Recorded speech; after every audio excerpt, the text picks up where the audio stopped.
السلام عليكم ورحمة الله وبركاته. معكم مهدي اللبار في درس جديد من سلسلة تعلم البايثون للمبتدئين. أول توبيك غادي نطرقوا ليه هو الفرق بين بايثون لانجويج والبايثون امبلمنتيشن.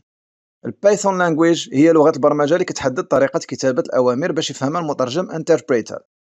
أما البايثون امبلمنتيشن هو الانتربريتر، هو في الأصل برنامج اللي كيترجم البايثون لانجويج وكينفذ أوامر اللي كتبنا. البايثون امبلمنتيشن الرسمي كيتسمى سي بايثون، اللي تصمم بلغة البرمجة سي، اللغة الأم لجميع لغات البرمجة المشهورة حاليا. ملي كنمشي للحاسوب وأنا ديجا انستاليت البايثون، كنحل التيرمينال، كندير ويندوز ار سي ام دي، كنكتب الأمر بايثون، كيتحل ليا سي بايثون. دابا نقدر نكتب أوامر بايثون ديريكتومون وغادي نفذهم بشكل تفاعلي. نجرب أول أمر شفناه في الدرس السابق اللي هو print hello world. نكتب برينت ونهلو وورد ونورك على انتر.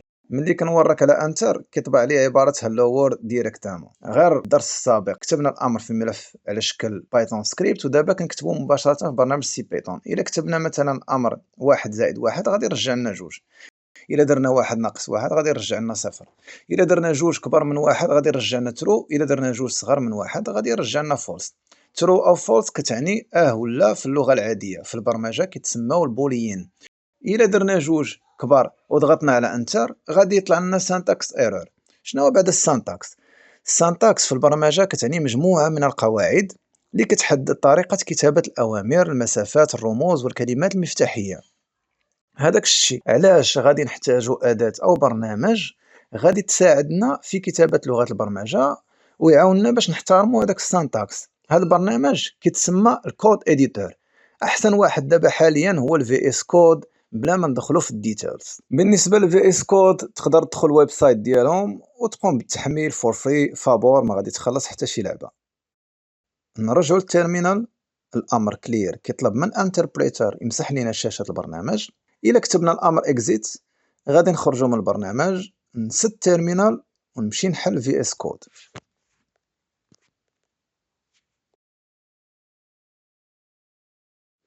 في التوبيك نمبر 2 غادي نهضروا على المتغيرات الفاريبلز. متغيرات بشكل عام من اهم الفصول باللغات البرمجه، ماشي غير في البايثون. المتغيرات بحال شي كونتينر تقدر تخزن فيهم المعلومات على شكل داتا. عمليه التخزين كتكون بصفه مؤقته من بدايه البرنامج الى النهايه ديالو. غادي نكليكي على نيو فايل ونكتب السميه ديال سكريبت جديد، نسميه variables.py. كيف ما شفنا في الدرس السابق كاع السكريبت ديال بيثون كيساليو بي واي. الا ما درناهاش غادي يطلع لنا مشكل. في البيثون ما كنحتاجو لا رمز لا امر باش نعرفوا المتغيرات. اول ما كنكتبوا followers داش count وكنديروا الرمز تساوي وكنعطي قيمه اوليه 5000 كنكونوا انشانا متغير بطريقه تلقائيه. السميه ديالو followers count والقيمه ديالو هو 5000. يعني البرنامج غادي يخزن بصفه مؤقته القيمه 5000 مكان ما في الذاكره باش يقدر يرجع لها في اي وقت في البرنامج. مثلا إلا كتبنا print followers dash count، درنا كنترول اس باش نسوفغارديو ومشينا للتيرمينال وكتبنا الامر بايثون متبوع بالسميه ديال السكريبت اللي هو variables.py. غادي يطبع لنا في الشاشه 5000 القيمه اللي عطينا المتغير followers.count. البرانسيب ديال الفاريبلز في العموم هو هذا. قبل ما نكملو في الفاريبلز اللي غادي نهضروا عليهم بالديتيلز حيت هما اهم حاجه كاينه في البرمجه، غادي نمشيو نهضروا على واحد الحاجه اللي مهمه حتى هي بزاف، خاصه الا كنتي خدام بشكل جماعي، هما التعليقات ولا الكومنتس. الدور ديال التعليقات في 3 ديال الحوايج. نقدروا نخدموا التعليقات باش نشرحوا البايثون كود، نقدروا نستخدموهم باش نخليو البايثون كود اكثر قابليه للقراءه، نقدروا نخدموا التعليقات باش نمنعوا تنفيذ واحد الكود بلوك ملي كنختبروا هذاك البايثون كود. التعليقات كيبداو بالرمز ديالز وما كيدخلوش في بايثون كود، يعني كينقصهم ملي كيعرف هذاك السطر عباره عن تعليق. مثال غنجيو نطلعوا هنا الفوق وغادي نكتبوا this is a comment. غادي ندير سيف وغادي نلونسي البروغرام. كيطلع لي 5000 وما كيطلعش لي هذيك العباره ديال this is a comment.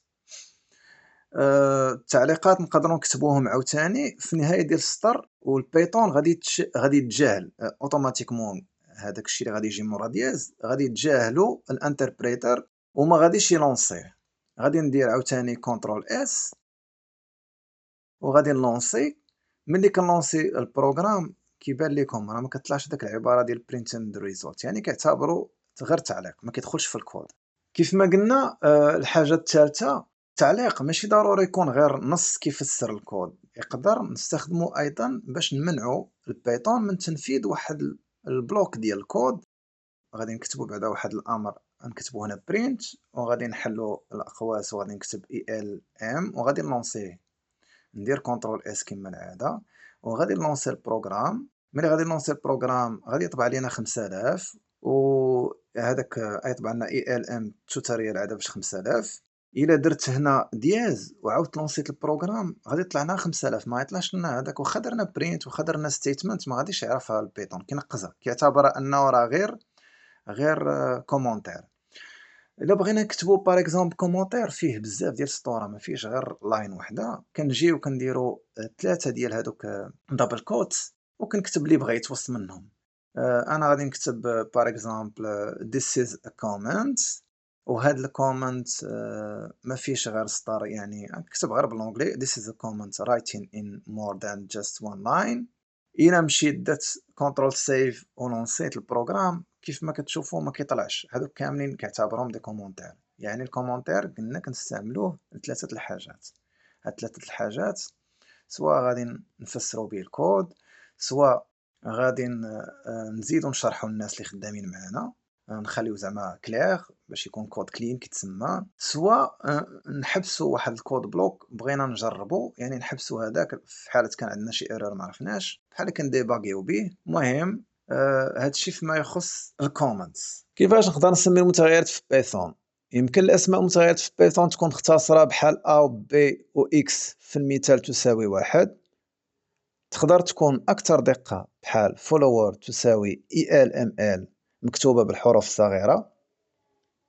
تقدر تكون كلمه مركبه تحتوي على الرمز اندرسكور بحال follower underscore count تساوي elml. تقدر تبدا بالرمز اندرسكور.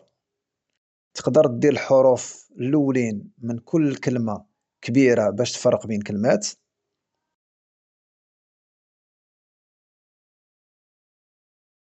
تقدر تكتب الحروف كاملين كبار،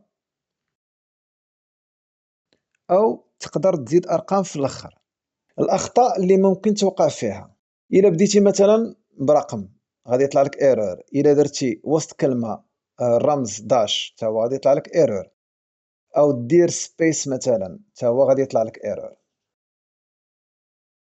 بالنسبه للمتغيرات اللي الاسم ديالها مركب من عده كلمات صعيب باش تقراها، كاينين بعض التقنيات اللي كتساعدك كمطور باش تفكر او تقرا هاد المتغيرات. اول تقنيه كتسمى الكامل كيس. كل كلمه من اسم متغير كيبدا بحرف كبير كابيتال ما عدا الحرف الاولاني اللي كيكون صغير. كاينه الطريقه الثانيه ولا التقنيه الثانيه كتسمى باسكال كيس، بحالها بحال كامل، ولكن الفرق بسيط ان الكلمه الاولى حتى هي كتبدا بحرف كابيتال، كتبدا بحرف كبير. كاينه التقنيه الثالثه اللي كتسمى سنيك كيس. هاد الطريقه هي اللي كنصحوا بها وهي الاكثر وضوحا واكثر استعمالا. كنفرقوا بين كلمه وكلمه من اسم متغير بالرمز اندرسكور. متغيرات كيف ما قلنا كتكون على شكل داتا. هاد الداتا كتقسم الى عده انواع داتا تايبس. في هاد السيكشن غادي نهضروا على البريميتيف تايبس، على سترينجز، وغادي نهضروا على البوليان وعلى نمبرز. بالنسبه للنمبر يقدر يكون على شكل انتجر عدد حقيقي صحيح بحال followers underscore count تساوي 5000، او يقدر يكون على شكل عدد عشري نسبي floats بحال rating تساوي 4.56. كنديروا نقطه ماشي فاصله، الا درتو فاصله البرنامج غادي يعتبر على شكل تابل اللي غادي نشوفوهم من بعد ان شاء الله. بالنسبه للبوليان غادي نكتبوه نسميو الفاريابل is underscore flower ونديرو تساوي true. نشوفو مثال على strings غادي نكتبو course underscore name تساوي غادي نديرو دبل كوت python tutorial وغادي نسدو الدبل كوت. بالنسبه لstrings هي التكست او نص. اي وقت بغينا نتعاملوا مع النصوص في البيتون كنستعملوا السترينجز اللي خاصك تحطهم دائما بين سواء دبل كوتس ولا سينجل كوتس. غادي نرجعوا البوليان. بوليان كياخذوا جوج قيم سواء ترو سواء فولس، ما كياخذوش شي حاجه اخرى. في البايثون ما كنحتاجش نحدد نوع متغير ونقدر نغير فيه وقت ما بغيت. مثال، غادي نكتب متغير x وغادي نعطيه قيمة أولية اللي هي 4، يعني نوع المتغير في هذه الحالة غادي يكون integer. في السطر الموالي غادي نبدل القيمة ديال x بنص اللي هو elml. تلقائيا نوع المتغير غادي يتحول إلى string. إلا درت print x غادي يطبع لينا في الشاشة elml بلا حتى شي مشكل. البايثون اللي خاصكم تعرفوه هو لغة مرنة عكس بعض اللغات الأخرى اللي صارمة بحال C++ أو الجافا اللي ما تقدر تبدل في نوع المتغير. باش تحدد نوع المتغير في البايثون غادي نستعملو الكاستينغ. باش نخدم بهاد التقنية خاصني نستعمل واحد الحاجة جديدة علينا سميتها الفانكشنز. بالضبط غادي نستعملو built-in functions. الفانكشنز بصفة عامة هي مجموعة ديال الأوامر مصممة لأداء مهمة محددة. غادي نرجع للبروغرام، نعرف 3 ديال المغيرات A و B و C وغادي نعطيهم نفس القيمة الأولية 1 1 1. غادي نرجع للسطر وندير print A و print B و print C. ندير save ونحل البروغرام. حتى حاجة ما سبيسيال، عطانا 1 1 1. أول built-in function اللي غادي نستعملو هي ال str اللي الدور ديالها هو تحديد النوع المتغير على شكل string. أي دالة في البايثون بغينا نخدمو بها كنكتبو اسم الدالة متبوعة بالأقواس. هاد العملية كتسمى recall function. بعض الفانكشنز كيحتاجو data أو أكثر كمدخل. المداخل كتسمى arguments. ال str كتحتاج مدخل واحد اللي هو a في هاد الحالة أو argument واحد. كاين دالة أخرى سميتها ال int، الدور ديالها كتحدد نوع المتغير على شكل integer كتاخد b كارجومنت، والدالة على شكل float كتاخد c كارجومنت في هاد الحالة. وغادي نديرو save ونحلو البروغرام. المشكل كيف ما كتشوفو في A و B ما نقدرش نفرق بين التايب ديالهم من خلال الطباعة في الشاشة. هداك الشي علاش غادي نستعملو واحد built-in function سميتها type. غادي نبدل القيمة الأولية ديال واحد في A ال str واحد و B بإنت واحد و C بفلوت واحد. غادي نجي لبرينت وغادي نكتب A و B غنكتبها في الثانية و C غادي نكتبها في الثالثة. إلا حلينا البروغرام غادي نحصلو على نفس النتيجة اللي كانت قبل. نرجعو للبروغرام، في بلاصة A غادي نكتب type A وفي بلاصة B غادي ندير type B وفي بلاصة C غادي ندير type C. إلا درنا CTRL S وحلينا البروغرام بالنسبة للأوتبوت غادي يعطينا كالتالي class str يعني كيعني string، class int يعني كيعني integer، و class float كيعني float. بالنسبة للبايثون كاين فرق بين upper case و lower case. هو لونغاج اللي الكيس ديالو sensitive، يعني إلا كتبتي متغير بالحروف الصغيرة ماشي هو ما غاديش يعرفو على أنه واخا تكتب نفس المتغير بالحروف الكبيرة ما غاديش يعرفو.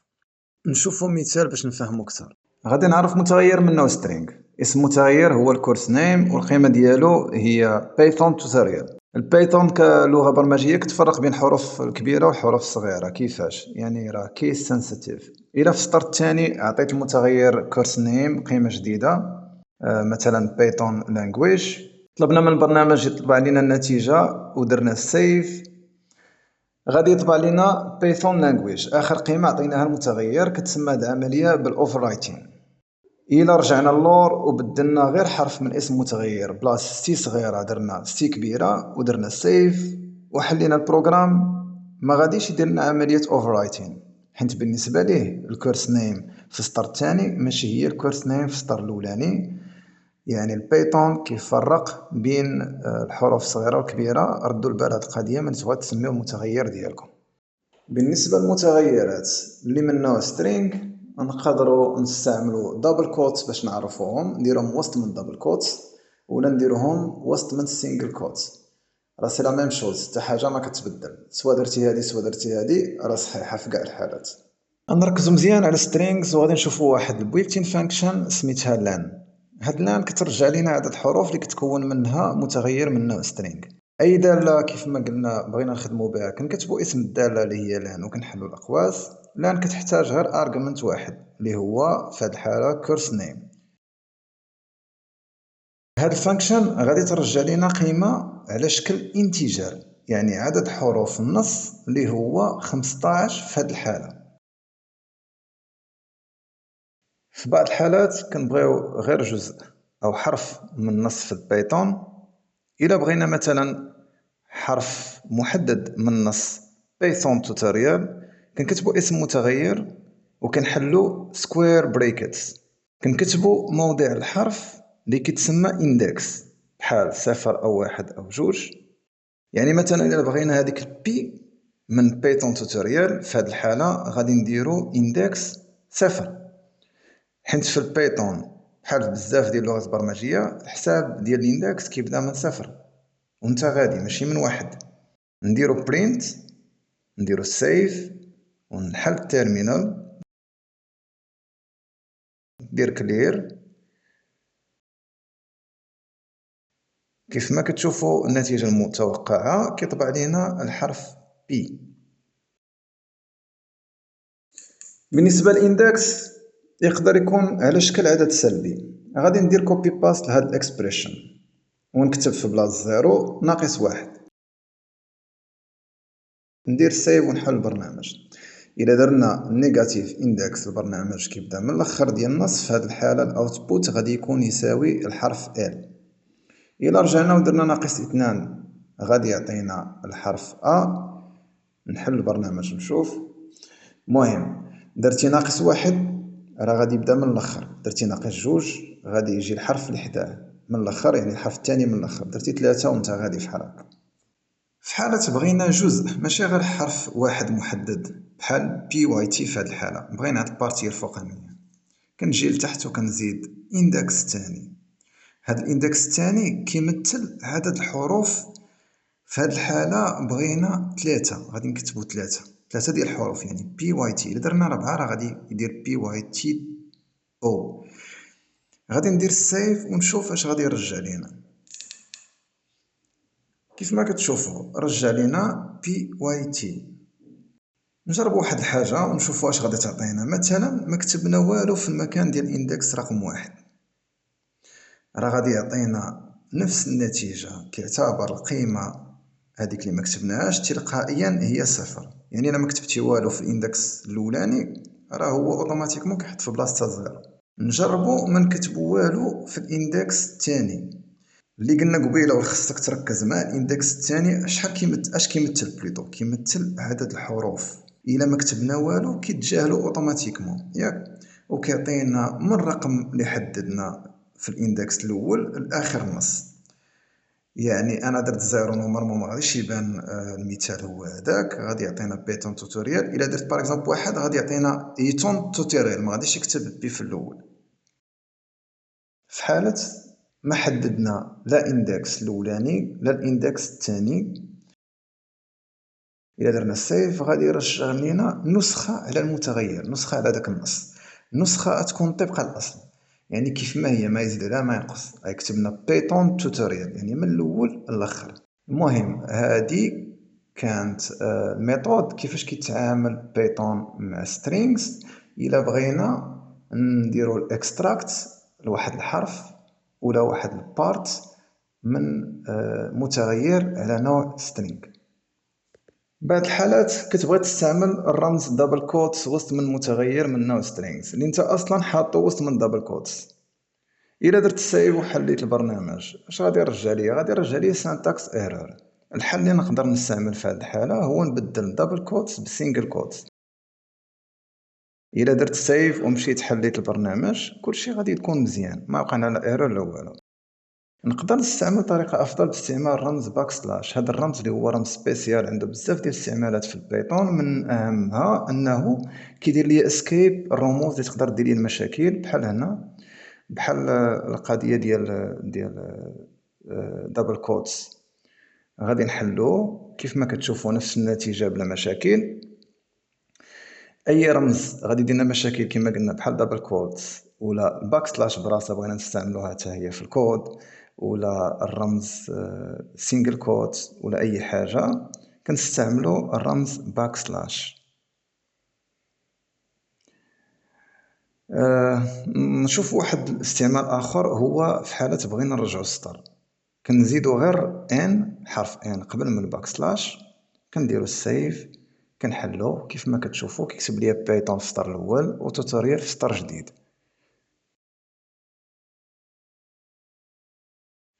المهم حنا باقيين مع المتغيرات من نوع string، غادي نحيد هادشي كامل، غادي نعرف زوج ديال المتغيرات، الاول غادي نسميه first name وغادي نعطيه قيمه اوليه المهدي، والثاني غادي نسميه last name وغادي نعطيه قيمه اوليه اللبار.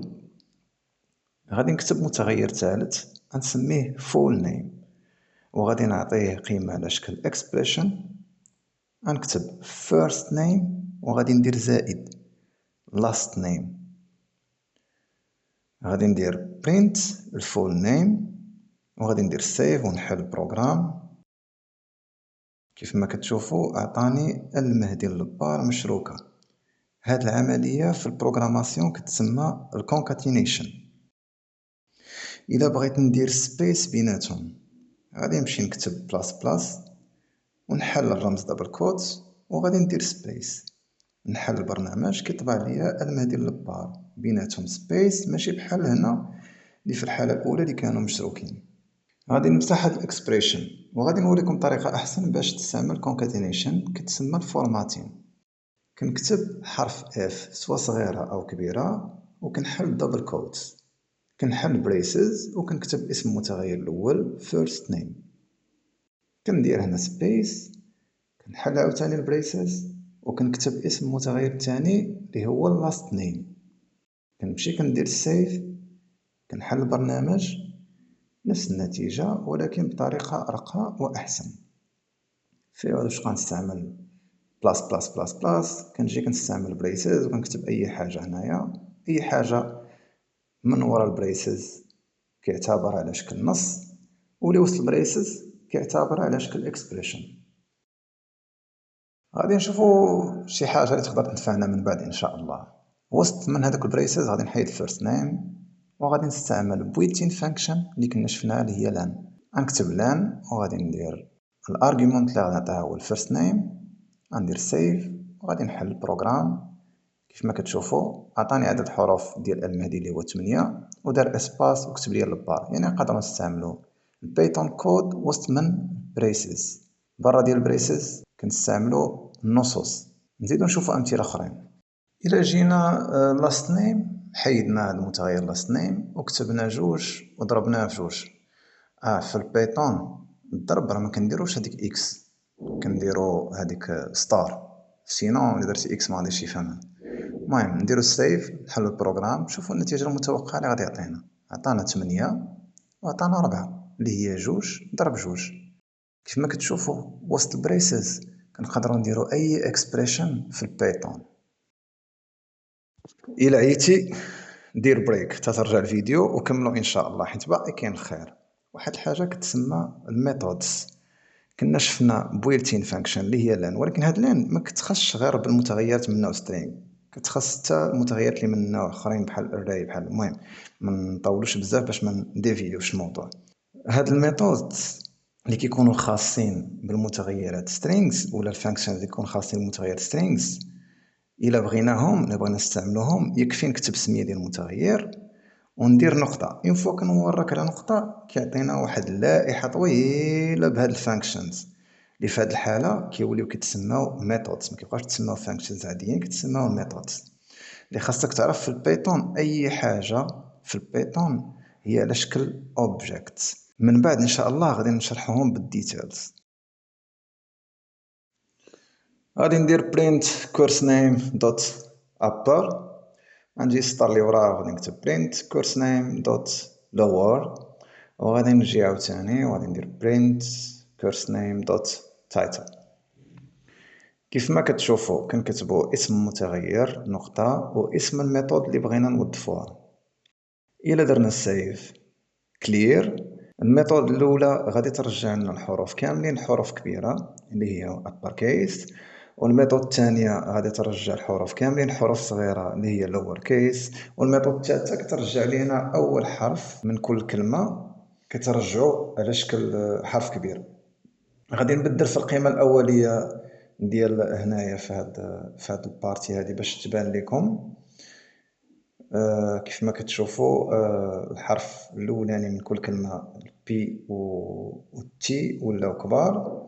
كاينه واحد الميثود اخرى، مثلا بغيتي غير الحرف الاولاني يعني غير بي، يعني تي تبقى صغيره ولكن غير الحرف الاول من الاكسبرسيون ولا من النص يرجع لشكل حرف كبير، كتسمى هاد الميثود كابيتالايز. كيف ما كتشوفوا بي هنا ولات كبيره ولكن تي بقات كما هي، بقات صغيره. بعض المرات كيكون الوايت سبيسز في النص وبغيت نحيدهم، بحال في هذا المثال كاينه واحد الميثود سميتها ستريب. غادي ندير print course name dot stripped ونحل اقواس، نمشي نحل بروغرام. كيف ما كتشوفوا حيد لينا كاع الوايت سبيسز اللي كاينين في النص. كاينه عاوتاني air stripped و left stripped، يعني air stripped و l stripped. بالنسبه ل air strip ماشي ستريب. بالنسبه لاير ستريب كيحيد لينا الوايت سبيسز في اخر نص، والال ستريب كيحيد لينا الوايت سبيسز في اول نص. راه قلبتهم في الفيديو. مهم راه الاير ستريب هي اللي كتحيد لينا الوايت سبيسز في الاخر ديال النص، والال ستريب كتحيد لينا الوايت سبيسز في اول نص. وحده رايت ستريب والاخرى ليفت ستريب. باقين مع بايثون سترينجز. بعض المرات كنبغي ندير عملية البحث في نصنا، كاينه واحد الميثود سميتها find. كنكتب print course name dot find وغادي نعطيها كارغومنت tu ونشوفوا اش غادي ترجع لينا.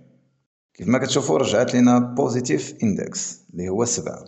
الى عقلتو الاندكس في البايثون كيبدا من الرقم 0، يعني 0 1 2 3 4 5 6 وغادي يقلب عليها تلقاها هنا في 7. الى رجعنا ودرنا في بلاصه تي صغيره درنا تي كبيره، اش غادي يرجع لينا؟ غادي يرجع لينا نيجاتيف اندكس، يعني ما لقاش هذيك تيو. علاش؟ حيت كيف ما قلنا قبل البايثون كيس سنسيتيف، كيفرق بين الحروف الكبيره والصغيره. يعني بالنسبه لفايند اش كدير؟ الا لقات هذاك الشيء اللي كنقلبوا عليه في هذاك النص كتعطينا الاندكس ديالو. اول لقيت اللي كتلقى فيها كتعطيك الاندكس بالضبط، وهذاك الاندكس يكون بوزيتيف.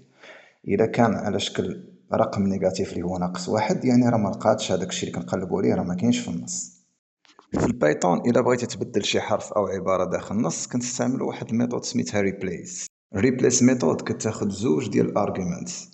الاول الحرف او العباره اللي بغينا نبدلو، كمثال هنا هو او، والثاني الحرف او العباره اللي بغينا يجي في بلاصه الحرف الاول او العباره الاولى اللي هو ا. غادي نديرو ران برنامج. كيف ما كتشوفوا عطانا بايثون توتوريال ما عرفت كيفاش نطقها. المهم في بلاصه الاو اللي كاينه في بايثون وفي توتوريال عوضهم لينا بالحرف ا. عقلوا على هذه القضيه. الا بغينا نفرقوا بين arguments في البايثون كنستعملوا فاصله، ما كنديروش كولن يعني جوج نقاط ولا كنديروا بوان ولا شي حاجه، كنستعملوا فاصله. هذه القضيه خصكم تعقلوا عليها، مهمه بزاف.